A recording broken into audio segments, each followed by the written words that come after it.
local government anymore. Sir John, Nigisem. And I say, I'm a local government system, and it's going far. Sir John, meaning, say, or more Eddie or Mono Babeka, or share a year, a headache now. You see about 2 MMDCEs, so Abba. What you say? But near my Shisha conditions, near my Shisha Yama out. Now, my studying who say, a Kosi and I say a Cosa.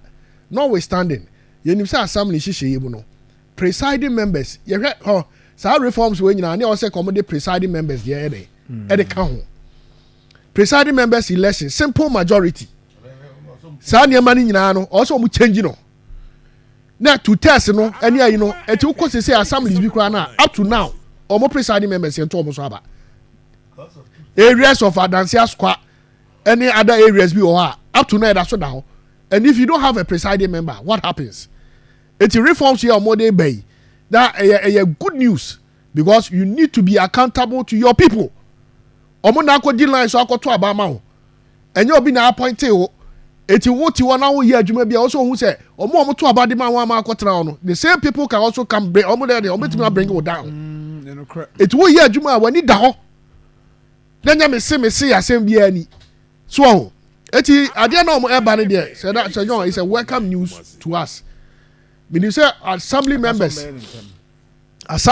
are omo system ni mu there no kwasem omo nyina ate a nigisem Sir John eba say ya me askwa municipal as a municipal, me aso kwa mejinem.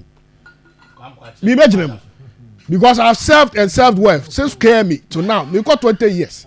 What you say? You need all the corners, how to do this, how to do that, how to relate to your people, how to sit down with your unit committee members. Any other day. What you say? Maybe I'm a catch now. And BBN will see one quiet. Because see you Krambet Makudi. See you Krambet Makudi. What you say? What suma sumiye? It is all in there. It will be a no. What it is a job. No question say, Mosha no more presiding members in the society, man. Can I know near to me, baby? I don't know you quite. Oh, my you Sir John. Say projects, but by time I about to authenticate the projects in it, San Yinina. Any other question corner be? What you say? It's your basana, you don't even have access. Also a bare substantive. Local government. And the question says, local government changes a lot between LPP and NDC. NDC is the best when it comes to local government. I'm telling you.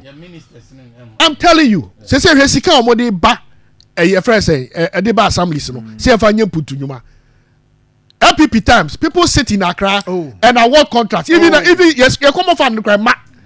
And Macron you cry one toy. Presiding member post. Oh, what you be pia? What you say? When it comes to NDC, when it comes to local government, you cannot match them because someone at this system they buy and they know the structures. What you say? It's election of a year MMDCEs. It's a welcome news. Okay. I was saying I assume. But I can near the presiding members the other way. And they show us almost a share. They just simple majority. You're quite elections. That's how money now. A team every. Nana, me that's it. Me that's it. Pa, I don't know what I'm going to but the class doctor.